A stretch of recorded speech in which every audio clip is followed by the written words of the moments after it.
la medicina en época de ilustración o la llamada medicina con claridad, ¿no? Ya esa anteponer esa medicina oscura, ¿no? Una medicina de luz, de arte. Y obviamente la medicina ya ingresando al siglo XX, ¿no? Y ahí ustedes para adelante ya saben que es la medicina moderna, ¿no? Entonces, la medicina del barroco, estimados colegas, oscila entre el siglo XVII al siglo XIX, ¿no? Yo voy a dar la clase, igual si voy a hacer algunas preguntitas por el tema de actuación en clases, ¿no?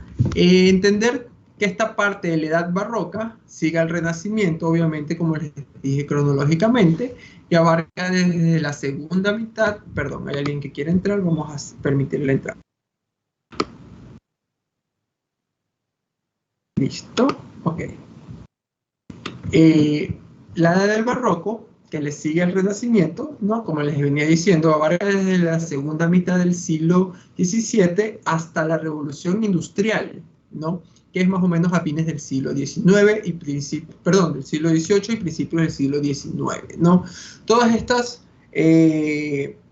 culturas, todas estas sí, está bien. La palabra puede ser culturas o orden cronológico en cuanto a medicina ilustrativa, del barroco, neopositivismo, positivismo, van desde el finales del Renacimiento hasta la Edad Moderna, que ustedes ya saben que es el siglo XX. Pues no, entonces todo esto, estas bases culturales van sobre ese siglo, ¿no? Pero específicamente ya saben que el barroco, ¿no? Abarca desde la segunda mitad del siglo XVII hasta finales del siglo XVIII o principios del siglo XIX, ¿no?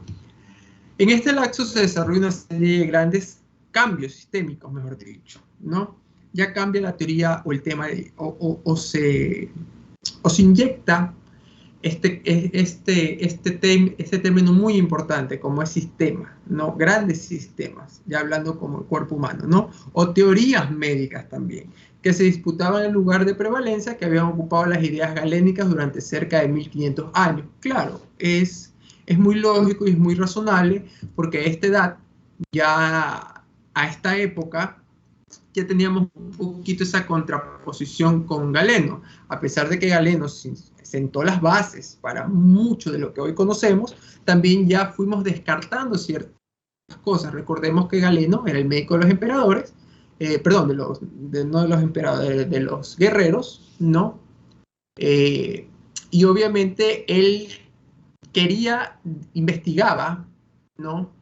A estos guerreros del Imperio Romano, estos gladiadores, lo hacía a semejanza en animales, en mamíferos, ¿no? Que sí, es verdad, tienen una cierta similitud con el cuerpo humano, pero ya al momento de irnos a la realidad, obviamente puede ser el mismo sistema, la misma conformación, pero no es la realidad. Entonces, se descarta ya esta parte, estas ideas galénicas, que duraron casi 1500 años, y nos vamos ya ahora sí a la formación de un sistema acorde, obviamente, ¿a qué? A lo que en el Renacimiento se dio, que fue el gran desarrollo en la disección anatómica, que ustedes ya lo saben, pues no, por diferentes autores, ¿no? Comenzando desde Leonardo da Vinci, Ambrosio Paré y otras figuras que ustedes ya vieron en el primer parcial, ¿no? Varios sistemas médicos como la iatroquímica surgieron tuvieron mucho aporte durante esta época. Sí, iatroquímica, se preguntan al doctor, ¿qué es iatroquímica? Bueno, netamente, ya lo vamos a ver a profundidad, pero sí quiero que en resumen sepan que el desarrollo de la parte del laboratorio y de la farmacología, ¿no? En esencia con la química se desarrolló ya por fin. Entonces hubo un desarrollo, ya por fin hubo hasta gracias a la imprenta, que también fue parte del Renacimiento, ya se pudo cobrar o de una forma reflejar, ¿no? Bajo papeles, bajo anotaciones, bajo libros, bajo cualquier tipo de ilustración, todos los desarrollos en cuanto a la química. Y ustedes saben que la química viene de la par con dos cosas, ¿no? Laboratorios, no todo lo que yo hago en un laboratorio, y por otra parte todo lo que hago en ese laboratorio lo transformo a tratamientos farmacológicos, ¿no? ¿Y por qué no? También en la parte de laboratorios, como lo que ustedes también pueden pensar, como son los laboratorios básicos de las funciones orgánicas en nuestro cuerpo, ¿no? Sodio, sedimento urinario, química, o sea, todo ese tipo de cosas, ¿sí? La iatromecánica también es importante, de hecho, no me les voy a adelantar porque eso es parte de la investigación que ustedes van a leer: el animismo, el vitalismo, el solidismo, el brownismo, el mesmerismo y otras más. Como ustedes vieron, son variantes del barroco que se dieron durante esta época, ¿no? Que dieron origen a distintos conceptos de enfermedad, algunos de los cuales influyeron en la terapéutica empleada en los pacientes. Terapéutica que hoy por hoy también todavía siguen constituyendo un aporte muy grande en la historia de la medicina. Claro, obviamente con la edad moderna y con el siglo XXI logramos superar ese tipo de aportes, pero de aquí que nacieron el tema de vacunas, el tema de infecciones ya específicas, comenzaron a crearse vacunas para erradicar ya enfermedades como por ejemplo la viruela, que ustedes saben que hoy por hoy ya está erradicada, pero miren cuántos años tuvieron que pasar, años, no siglos, hablemos de años, desde donde comenzó hasta donde por fin podemos decir está erradicada esta infección, ¿no? De tipo viral, ¿no? Por otra parte, varias de estas teorías siguieron la sugestión de Sydenham, ya lo veremos, también es un personaje ícono, de la que la enfermedad debería estudiarse igual que otros objetos del mundo natural. Correcto, esto nos asemeja mucho a lo que hablaba Hipócrates también, y con mucha más razón, ¿no? La enfermedad tiene coincidencia con las partes naturales, o con lo que la naturaleza ofrece, ¿no? La naturaleza bondadosa ofrece desde, como ustedes ya vieron, ¿no? Antibióticos naturales a través de sus plantas, pues también es parte de la naturaleza crear el tema de patógenos o infecciones. Infecciones, por ejemplo, virales, que, repito, por su naturaleza, ustedes ya saben, que se convirtieron en grandes epidemias, y esas epidemias llevaron a grandes pandemias, no solo continentales, sino intercontinentales, que cruzaron ríos, como por ejemplo en la época de la Edad Media, ¿no? Recordando un poquito, ¿no? También se dedicaron a clasificar a los padecimientos en clases, órdenes, géneros, los mismos que se hace con las plantas y animales.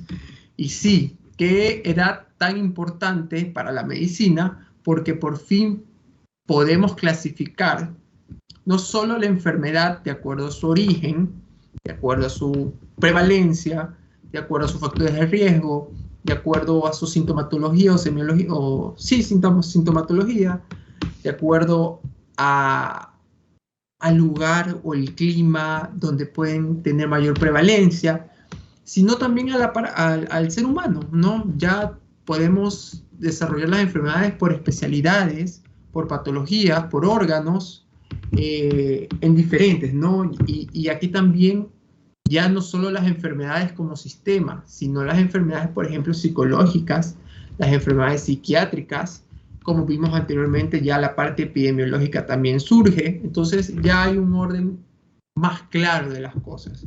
Y realmente todo ese pequeño andamaje o ese pequeño castillo de naipes se va formando para lo que hoy ya nosotros conocemos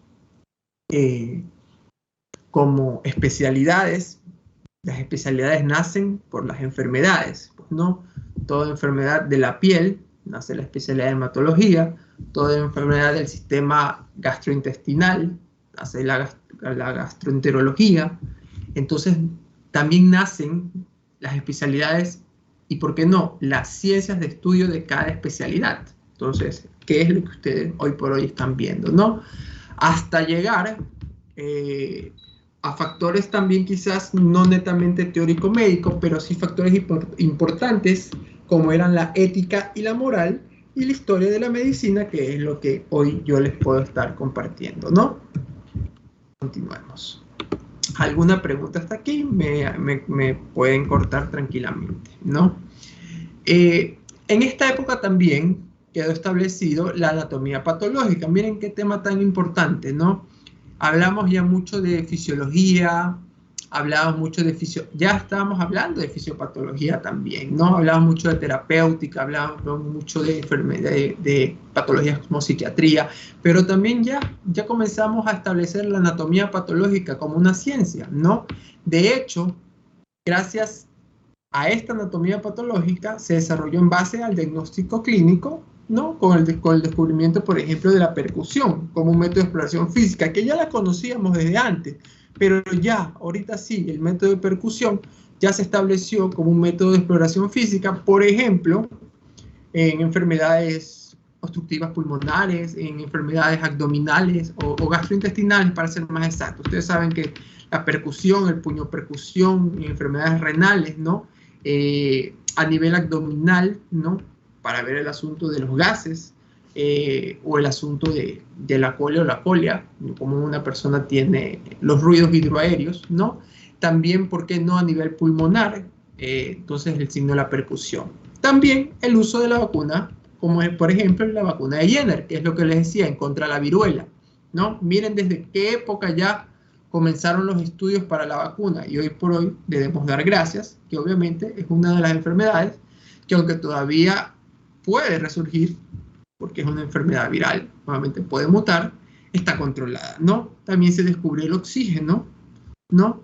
Las ideas, por ejemplo, de los filósofos, miren que todavía llamamos a los médicos filósofos, tuvieron gran influencia en el desarrollo de la medicina a principios del siglo XVIII, ¿no? Sobre todo en Alemania, por ejemplo, con Leibniz, con Kant, con Fichte, con Schelling y Hegel. Y a fines de ese mismo siglo en Francia, con filósofos como el de Condillac, Helvetius de Amber, Concordet y Cavalli, ¿no? Finalmente, la edad barroca culmina con dos episodios médicos importantes y quiero que esto, por favor, lo anoten porque puede ser pregunta que yo les ponga, ¿no? En alguna lección. Primero, el desarrollo de los grandes hospitales. Sí, doctor, ya eso ya lo hemos escuchado en diferentes clases, el desarrollo de los grandes hospitales. Pero netamente el desarrollo de estos grandes hospitales ya ahora sí es una estructura jerárquica.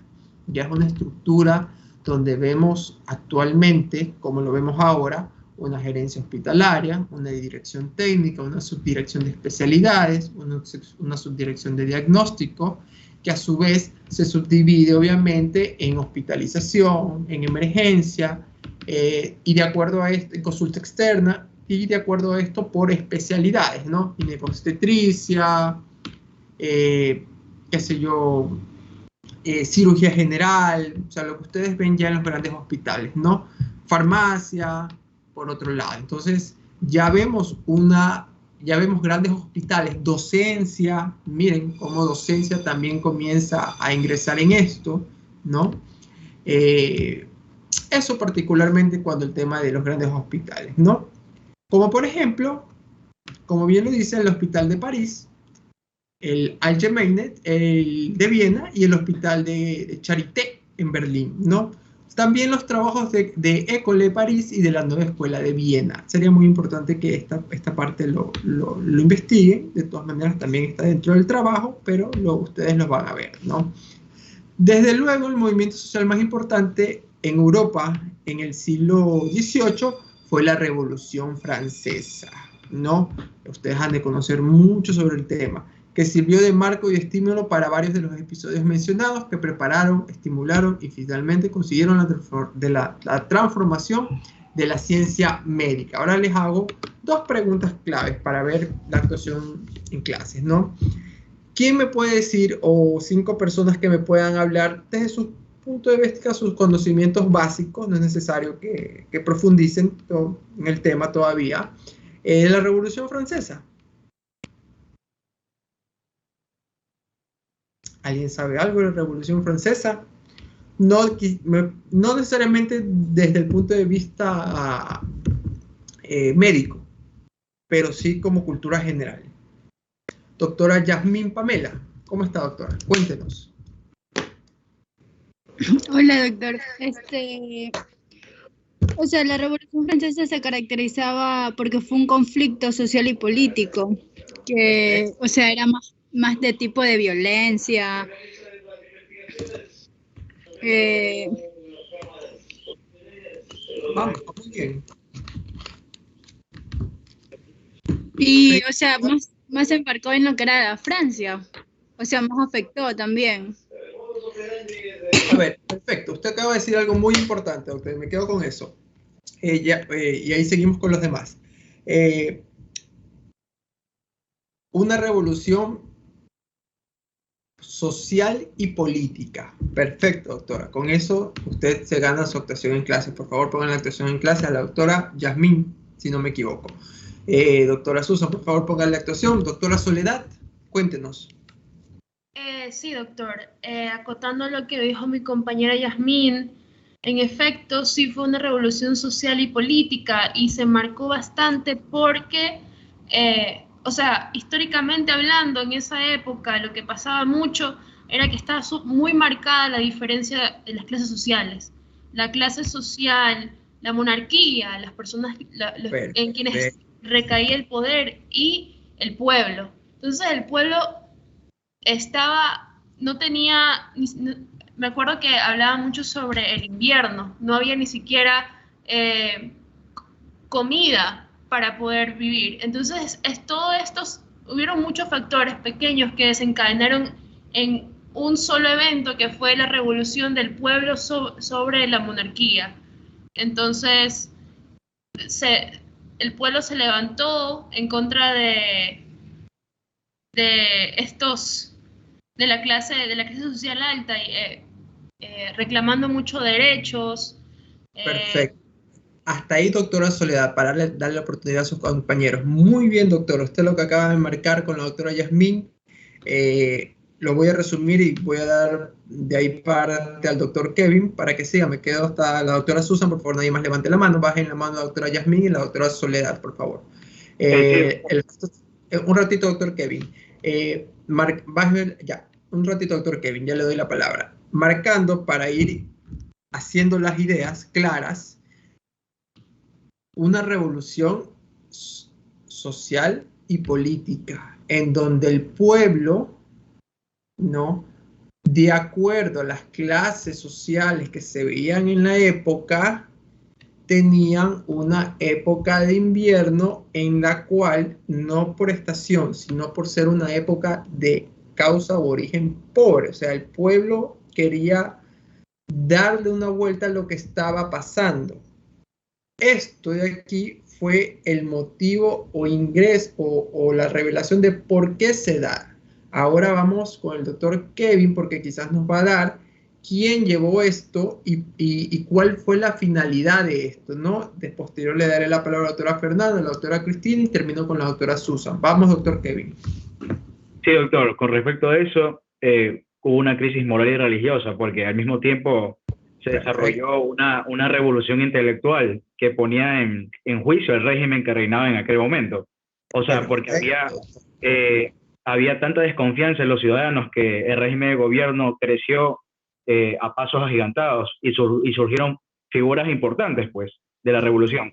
Como estamos hablando de Voltaire, de Montesquieu y también de Rousseau, que fueron figuras importantísimas, ya. Qué buen conocido, doctor, siga. Ya que sentaron más que todo las bases de declaración de los derechos humanos. Y entonces, en resumen, fue eso. Y también se cabe destacar que fue muy sangriento. Fue una revolución muy sangrienta. Se quemaron iglesias, castillos y de todo. Perfecto, doctor Kevin. Miren lo que acabo de decir. Le voy a coger de todo lo que dijo porque lo resumió muy bien la parte de los derechos humanos. Miren cómo desde qué época, grábense eso, comenzamos a hablar, a escuchar la palabra derechos humanos, ¿no? Lo más importante que el doctor Kevin acaba de decir. Vamos, doctora Fernanda, si no me equivoco. Doctor, sí, complementando lo que había dicho sobre los derechos humanos, creo que eso también tuvo que ver con poner el fin a la servidumbre y también los privilegios que tenía el clero y la nobleza. Entonces, aquí vieron lemas que se marcaron mucho, como por ejemplo, la libertad, la igualdad y la fraternidad para todos. Perfecto, doctora Fernanda. Así es. se destruyó de una u otra forma o se comenzó, porque ojo, la Revolución Francesa fue el comienzo, ¿no? Fue el comienzo de un cambio positivo, de quitar estas burguesías o estas clases sociales donde estaban muy claramente identificadas, ¿no? O sea, se veía el nivel de máximo de pobreza versus el nivel máximo de riqueza. Entonces, era algo muy, a simple vista, demasiado fuera de lo normal. Lo estoy diciendo en forma o en palabras quizás no técnicas para que los demás compañeros entendamos mucho mejor, a pesar de que cada uno de los que están actuando lo están diciendo de forma técnica, y quiero que se queden con esas ideas. Entonces, lo que acaba de decir la doctora es muy, muy, muy, muy importante. Doctora Cristina. Sí, doctor. O sea, yo iba a explicar un poquito de por qué había surgido lo de la Revolución Francesa, y era por lo que el rey Luis XIV, creo que era, había... En esa época la visión era más como absolutista y monárquica. Entonces se pensaba que el rey mandaba y él era absoluto. Entonces habían problemas en esa época económicos, porque el rey siempre era mantenido por los impuestos que pagaba el pueblo. Pero, pero el pueblo quería participar en las decisiones del gobierno. Entonces, por eso que empezaron una revolución, porque por eso por las decisiones del rey se había creado muchos problemas económicos. Eso. Perfecto, doctora, le agradezco mucho, muy bien. Quiero terminar con la doctora Susan, pero quiero terminar con algo clave. Quiero que establezcamos muy claramente cuál fue esta finalidad y cómo quedó estructurado posterior a la... No es necesario que lo diga doctora Susan, pero sería bueno si lo tiene en su cabeza, que nos indique. Antes que la doctora Susan actúe, quiero saber si el doctor Aaron ya se ingresó a clases. ¿No? La doctora Soledad Salazar. Doctor, yo sí he estado, incluso participé. Perdón, doctor. El doctor Useche. ¿Y la doctora Valeria Villacrés? Ya pude ingresar. Ya. Ok, entonces solo me está pendiente el doctor Useche, el doctor Aarón y la doctora Egues, ¿no? De ahí creo que están todos. Perfecto. Déjenme actualizarlo. Listo. Ya. Ahora sí, doctora Susan, vamos. Terminemos con la idea. Ay, doctor, es casi lo mismo que mis compañeros, tipo que la Revolución Francesa en sí empezó como que a establecer nuevas reformas sociales y económicas. Por lo tanto, como que se volvió el feudalismo, que era lo que habló mi compañero Brito. Ya, entonces, a partir de eso también comenzaron como que a reconocer ya los derechos individuales, los derechos individuales, y a su vez establecieron como que una especie de idea de república, ya que en sí significaba ya la igualdad política y civil, que en sí haya soberanía, que haya legalidad y sí la democracia. Perfecto, agradezco a todos, espero que todos la haya puesto doctora Susan, incluyendo su actuación en clases. La doctora terminó muy bien con la parte que quería que termine. República. Ya al hablar de una república, ya estamos hablando de poder ejecutivo, de poder legislativo y de poder judicial. Y esa era la finalidad ya de que el pueblo escoja sus mandatarios, de que el pueblo escoja de una u otra forma quiénes van a legislar, y obviamente quiénes van, el poder ejecutivo, legislativo, y quién va a enjuiciar, ¿no? Entonces, esa es la finalidad, la formación de la república. Muy bien. Continúo con la clase, ¿no? Esta es otra preguntita que me gustaría que en algún momento me la contesten. Si alguien la puede contestar, Muy bien, si no, ya lo vamos a ver. ¿Quién fue Johann Battista van Helmont? ¿No? Que fue un icono muy importante de la época 1578 a 1644, ¿no? ¿Y cuáles fueron su aporte en la historia de la medicina? Quiero ver si hay alguien que me alzó la mano. No, perfecto. Entonces, vamos a continuar. Así es, como ustedes lo acaban de decir, la Revolución Francesa fue un proceso social y político que se desarrolló en Francia entre 1789 y 1799. Hay otras fechas que van más o menos durante este tiempo, ¿no? Pero se prevé que más o menos está entre 1789 y 1799, ¿no? Entonces, como ustedes ven, duró mucho, duró bastante, ¿no? Como les dije, fue un proceso muy largo, ¿no? Como lo dijo uno de los doctores, fue una época de revolución que era muy sangrienta, ¿no? Porque era netamente el pueblo civil, el pueblo se lanzó a las calles, no por meses, no por un día, sino por años, ¿no? Entonces, la principal objetivo era la abolición de las monarquías absolutas, ¿ya? Y como les dije, como bien dijo la doctora al final, la proclamación de la República, eliminando así las bases económicas y sociales del antiguo régimen, ¿no? Que eran marcadas claramente por el feudalismo y esas altas monarquías, ¿no? Si bien la organización política de Francia osciló entre república, imperio y monarquía durante 75 años después de que la primera república cayera tras el golpe de Estado de Napoleón Bonaparte, ¿no? ¿Qué les quiere decir esto? Es lo que les decía al comienzo. No crean que la Revolución Francesa fue cosa de un año y ya, somos república. Y con esto todos los países alrededor, porque si ustedes ven en el mapa, ¿no? Vieron cómo se expandió ya. Listo, todos los países somos república. No, no señores.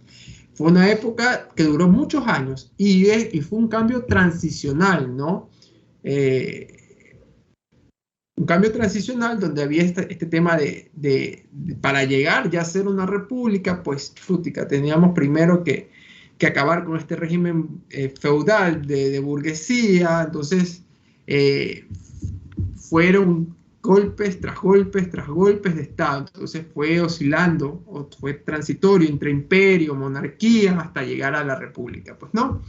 Miren, como les decía, más o menos durante 75 años, y cuando hablamos de la Revolución Francesa siempre se nos viene a la cabeza Napoleón Bonaparte, pero qué grandioso que en este curso me haya salido el doctor diciéndome dos nombres muy importantes que también los veremos adelante, que no han sido Napoleón Bonaparte, porque siempre nosotros pensamos en Napoleón Bonaparte, ¿no? Que sí, que obviamente es como a Don Calderón aquí en la guerra del Pichincha, el 24 de mayo, pero hay otros nombres claves durante esta época, ¿no? Lo cierto es que la revolución marcó el final definitivo del absolutismo y dio luz al nuevo régimen donde la burguesía y en algunas ocasiones las masas populares se convirtieron en fuerza política dominante en el país, ¿no? Importante, lo que ustedes acaban de decir, masas populares, o sea, el pueblo, se convirtió en fuerzas políticas dominantes en el país. Esta manera de cultura general, estimados doctores, como para saber un poquito más allá sobre el tema de Revolución Francesa, porque dentro del trabajo que les he puesto ya ustedes investigarán qué la revolución brindó o cómo se sostuvo o qué aportó en la historia de la medicina. Obvio, ustedes ya en sus cabezas ya razonarán y dirán, bueno, fue una época de guerra, fue una época de revolución, obviamente, debió haber por supuesto, haber habido guerras, las guerras me llevaban a traumas, o ha habido un mejoramiento en las cirugías, un mejoramiento en las operaciones. Entonces, eso de ahí ya ustedes lo verán o lo investigarán con calma y tranquilidad y me dirán en el foro, doctor, esto es lo que creo que más nosotros creemos que se aportó durante esa revolución, porque cuando uno habla de Revolución Francesa, uno cree que solo es parte política social. Sí, es verdad, el pueblo se levantó para destronar una ideología feudal, una monarquía y por fin establecer una república. Sí, pero ¿cuáles fueron las partes colaterales o las raíces, o las ramas, perdón, no raíces, o las ramas que se arrojaron durante esta Revolución Francesa. Eso es lo que yo quiero que ustedes también se traten de investigar, ¿no? Bueno, creo que ustedes ya conocen el tema de Paracelso, ya lo estudiamos como ícono, ¿no? Y miren, nació el paracelcismo, ¿no? Y la iatroquímica, junto con el paracelcismo, ¿no? La principal, y aquí ya les estoy contestando parte de la pregunta de la Revolución Francesa, ¿no? La principal rebelión total contra las ideas tradicionales en Europa del Renacimiento fue la de Paracelso, ¿no? Ahí está el nombre completo de Paracelso, discúlpenme si no soy tan bueno en la dialéctica, ¿sí? Me trabo un poquito por los frenillos, pero era Trofartus, Bombas von Hohenheim, llamado también Paracelso, que vivió durante la primera mitad del siglo XV, basándose principalmente en las doctrinas alquimistas. Nosotros ya sabemos muy claramente qué son los alquimias, ¿no? Acuérdense de la alquimia como esa parte, o imagínense a ese personaje inventando cosas con pipetas, con frascos. La gente pensaba que era de una forma brujería, pero por otra parte era ciencia. Entonces, haciendo química, haciendo fármacos, descubriendo nuevas cosas, ¿no? Desplazó a un segundo plano la teoría de los 4 elementos y también de los 4 humores orgánicos, que obviamente ustedes también lo conocen muy bien, ¿no? Formuló una visión dinámica del universo del cuerpo humano y de sus enfermedades fundamentales en 3 sustancias. Miren cómo traslada esas 4 ideas de esos 4 humores a sustancias que ya las podía visualizar y decir, miren, aquí, no sé si ven la botella, bueno, no sé si sale o por el fondo, aquí está muy claramente mi visión del ser humano, ¿no? Mercurio, sulfuro y sal, ¿no? Y el arqueo como fuerza vital específica que le daba orden en el cuerpo del hombre. Entonces, esta parte es la alquimia o la iatroquímica, ¿no? Ya lograr establecer sustancias o fundamentos que de una u otra forma componen parte del cuerpo humano o aportaron para la transformación o la medición del cuerpo humano, porque obviamente el mercurio no es parte del cuerpo humano, pero si ustedes saben, el mercurio ayuda mucho al control de la fiebre en sus primeras épocas, ¿no? Sal sí, por supuesto que sí, el sulfuro también, obviamente, ¿no? Bueno, y aquí nos vamos. El movimiento paracelsista tuvo dos épocas, si se puede decir así, muy claras. Perdón, ya son 2:43. Mientras vivió Paracelso, durante las 2 décadas que surgieron a su muerte, se publicaron muy escasas obras, ¿no? Eso no le resta importancia a lo que se hizo. ¿Por qué? Porque en 1570, que se inició en el mundo de la lengua alemana un vigoroso movimiento paracelsista, se extendió en ese momento, gracias a los alemanes, por toda Europa las obras de Paracelso. Ahí fueron editadas, obviamente, en diferentes idiomas, principalmente en latín, ¿no? Donde se pudieron conocer todas estas principales cabezas del movimiento paracelsista, ¿no? También tenemos la parte del eclecticismo, disculpen, como gracias a Libavius, ¿no? Entre los seguidores de una postura intermedia entre los paracelsistas y los partidarios de las ideas tradicionales, ¿no? Sobresalió este gran personaje como Andreas Libavius, que insistió en el trabajo de laboratorio. Y obvio, ahí comienza a escucharse también otro tema, laboratorio, ¿no? Y publicó un influyente tratado sistémico. De estos proceden los grabados que preceden al edificio y el plano de un laboratorio ideal. Miren cómo ya nace el laboratorio, ¿no? Ya no lo vemos como una alquimia, ya no la vemos como un lugar de brujerías, ya no lo vemos como un lugar de creación de ciencia y razón, sino que ya lo vemos como una edificación, una estructura real y física, donde se crean fármacos, perdón, le voy al ingreso a alguien, que me ingresó un poco tarde, donde se crean, ¿no? Ya diferentes tipos de cosas y donde se descubren diferentes tipos de componentes, o sea, se crean cosas, me voy a la parte terapéutica, y se descubren también, ¿no? Instalaciones a base de la destilación, miren, análisis cuantitativos, cristalización, alquimia y preparación de medicamentos químicos, ¿ya? Estoy dando de forma general, ¿no?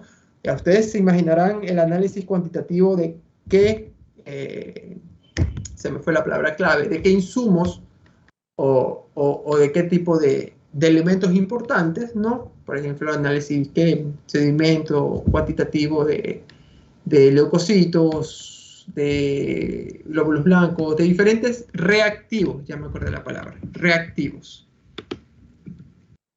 Hay una segunda generación, como les dije, que fue la de Helmont, que es la gran figura de la segunda generación de Paracelcistas, que se desarrolló su actividad durante la segunda mitad del siglo XVII, gracias a Johann Battista van Helmont, que es la pregunta que les había hecho al comienzo. A su parte izquierda tienen un poquito de la vida de él, ¿no? Realizó, entre otras, importantes investigaciones sobre los gases y las bases, creando el término gas y denominando alcalis a las lejías. Obviamente, miren, ya estudiaba esta parte de la gasometría, ya había una investigación del pH de la sangre, de la saturación del oxígeno, niveles de bicarbonato, o sea, ya esa parte del gas o gasometría, ¿no? Si la sangre estaba alcalina, o los medios alcalinos, o diferentes formas, ¿no? Miren, ya estudiaba la lejía, ¿no? Obviamente, esa sustancia tan dañina para el cuerpo humano, ¿no? Se expone también una obra ejemplar completa sobre todos sus estudios en 1648, ¿no? Abierto por una lámina en la figura de sus retratos. Como ven, ahí a su derecha, ¿no? Miren, ya, como yo les dije, ya podíamos de una u otra forma realizar tablas en la cual ya podíamos poner diferentes elementos. Por si acaso no es la tabla periódica, si es lo que ustedes piensan. Más bien es una tabla con símbolos empleados, ¿no? En la obra química de los principios del siglo XVIII, tal como dice abajo, ¿no? Es un curso de química de Nicolás Lemetri, traducido por Félix Palacios, ¿no? Pero ya vemos sustancias conocidas: sulfuro, agua, el baño vapor, baños, azufre, o sea, ya había, todos esos ya los ponían en símbolos, ¿no? Entonces la iatroquímica es un sistema vigente durante la segunda mitad del siglo XVII, asumió las interpretaciones paracelcistas, pero elimina sus elementos panvitalistas y metafísicos. Ya quitábamos un poquito ese tema de como les decía, la parte mística, que lo sustituyó obviamente por el mecanismo, el atomismo y el método científico inductivo, o la medicina basada obviamente en evidencia, ¿no? De aquí nos vamos a la ilustración. También, miren qué importante la ilustración, un movimiento racionalista que comenzó durante el Renacimiento, culminó en el siglo XVIII, llamado siglo de ilustración. ¿Por qué se llamó siglo de ilustración? Es lo que le decía, ¿no? El siglo de las luces, o el iluminismo, esta oposición a la edad oscura en la Edad Media, ¿no? Los pensadores de esta época proclamaban la transformación del mundo en otro y mejor basado en lo racional. A este movimiento intelectual se lo denominó netamente ilustración, ¿no? Que fue muy característico del siglo XVIII. Obviamente, ilustrado, apasionado, estudioso, tanto por la ciencia como por la filosofía, ¿no? Sin ser obviamente un profesional ni un filósofo, pero ya le apasionaba esto. O sea, ya la ciencia y la filosofía no eran propias de personas claves o íconos importantes, sino que cualquier persona sin tener la profesión ya podía tener acceso a estudiar a base de ciencia y a base de filosofía. Entonces, concluimos que el razonamiento y la ciencia experimental fueron las armas que utilizaron los hombres ilustrados para abordar los problemas de su época. Y es verdad, ¿no? Razonamiento y ciencia experimental.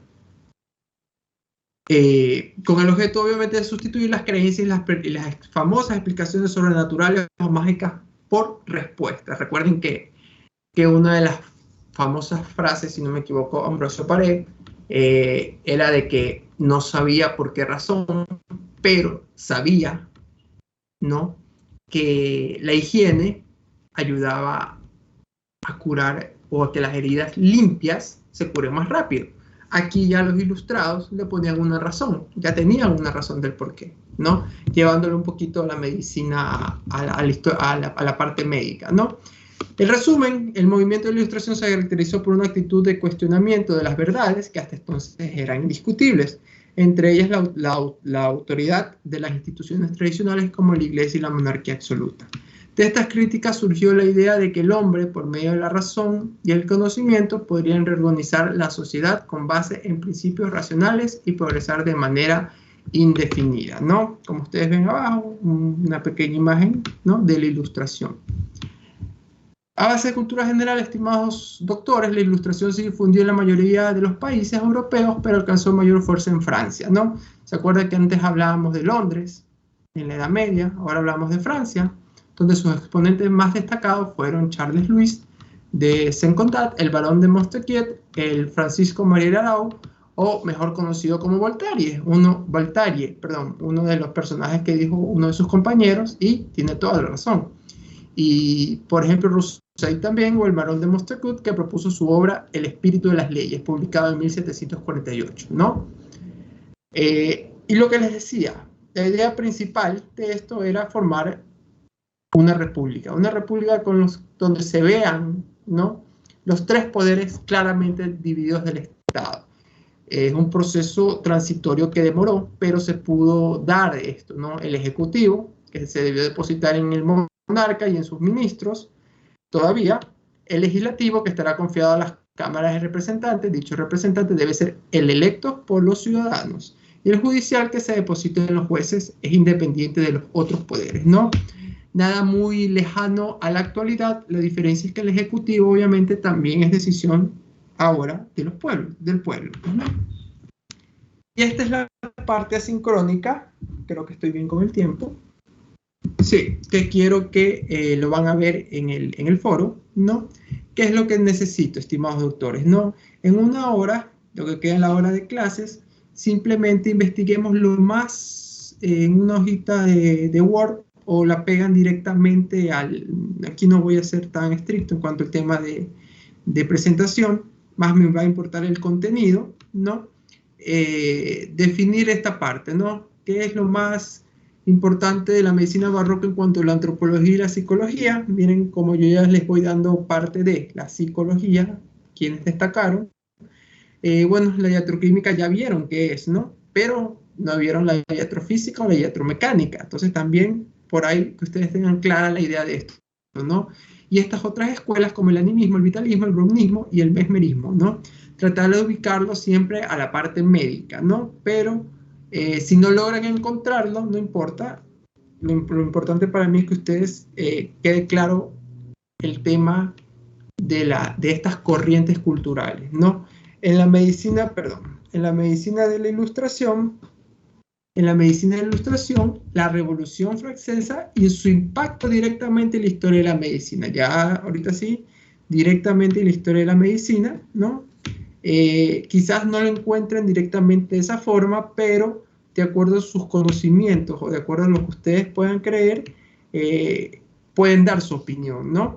El desarrollo de la obstetricia, pediatría y cirugía. Ya de hecho, ya les estoy dando un poco el adelanto durante la época de la Revolución Francesa, porque ahí fue donde despunta la cirugía, la pediatría y la obstetricia.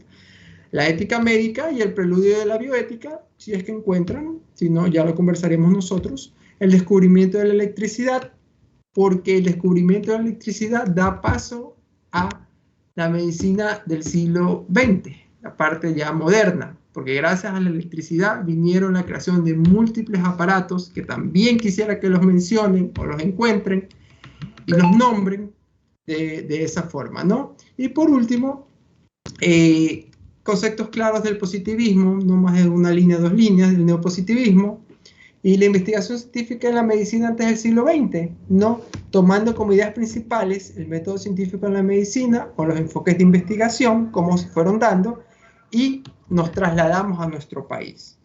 En pocas palabras, a mí me gustaría que la primera media hora ustedes se encarguen de la 1, 2, 3, y la otra media hora la dediquen a la pregunta 4. ¿Por qué? Porque quiero que se me trasladen al país, a Guayaquil, Ecuador. ¿Qué hubo antes del siglo XX? ¿Qué desarrolló sobre el siglo XX? En todos los ámbitos, puede ser social, político, pero principalmente en la parte de medicina, en patologías, personajes, doctores, filósofos. No sé si me explico un poquito mejor, ¿no? ¿Tienen alguna pregunta, estimados doctores? Entró al final, disculpen. ¿Quién me entró al final? Disculpen. A ver, antes de que me vuelvan, antes de dar opciones a las preguntas, quiero corroborar bien la asistencia, a ver si alguien más ingresó. ¿Ingresó la doctora Sofía Ewes? No. ¿El doctor Aarón Pillajó? ¿Y el doctor Eduardo Useche? No, definitivamente. Ok. Listo, ahora sí, preguntas. ¿Preguntas, queridos estudiantes? Sí, yo. A la extracción de los apartados, más o menos cuánto debemos extraernos en cada uno. Miren, no les voy a poner ni límite inferior ni límite superior. Es una hora, es un tiempo corto. Esto es un preámbulo para nuestro segundo parcial. Lo que quiero es que quede claro cada tema que está ahí para ustedes, nada más. Como les dije, yo voy a leer el contenido. Si en el contenido para mí está muy claro en una sola página, está perfecto. O sea, no les voy a pedir, háganme mínimo 15 ideas, mínimo 20 ideas, no, ya no. Perdón, en esta de aquí no. Lo que me interesa, estimados estudiantes, es que ustedes tengan muy claro, no, sí, listo, el doctor habló de Revolución Francesa, ya tenemos muy clara la Revolución Francesa, pero vamos a investigar un poquito más y veamos dentro de la Revolución Francesa qué aporte puede haber en la parte de la historia de la medicina. El doctor quiere que veamos o investiguemos hacia el siglo XX y antes de esto, recuerden que ustedes tienen un libro aparte que también lo pueden descargar el PDF, el doctor Madero, está en el syllabus, que justamente habla de la medicina de nuestro país, o también lo pueden buscar en diferentes artículos válidos en PDF, por favor. Cuidado, van a estar buscando en enciclopedias que no tienen validez, pues, ¿no? O no tienen esa seguridad que uno le puede brindar. Pero, en Ecuador hubo esto de aquí, es lo que más se concentró, me invento, la viruela, el cólera, se descubrió el primer médico, no sé, me voy a inventar, no me hagan caso, ¿no? Eugenio Espejo también dio su aporte en esta época con esto de aquí. Me estoy inventando porque no les quiero dar las respuestas. O sea, no hay límites, ni mínimo ni máximo. Con que ustedes me cumplan con las ideas más importantes. Siento, ¿qué es neopositivismo? ¿Qué es positivismo? Una línea, se acabó. O sea, no, ustedes tener esa idea clara me pone a mí las bases para ahora sí entrar a la siguiente clase que ya van a hacer y van a ver que es todo lo que aportaron estas personas íconos en los llamados premios Nobel, que los premios Nobel en la ciencia médica son no más que aportes y descubrimientos para el crecimiento de la medicina. Entonces, esa parte quiero que quede clara. ¿Estamos claros? ¿Alguna otra pregunta? ¿No?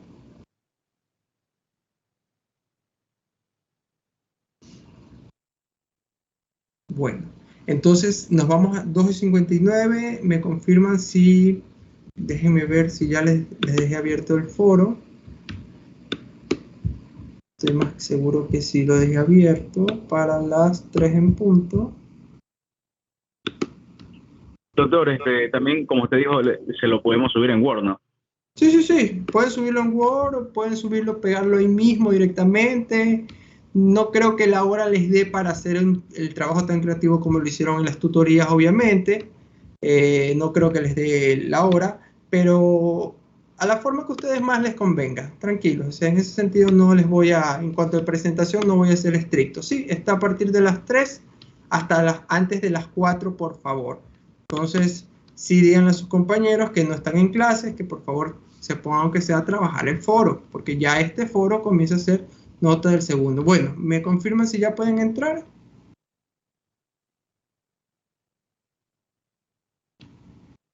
¿Sí? Sí, doctor.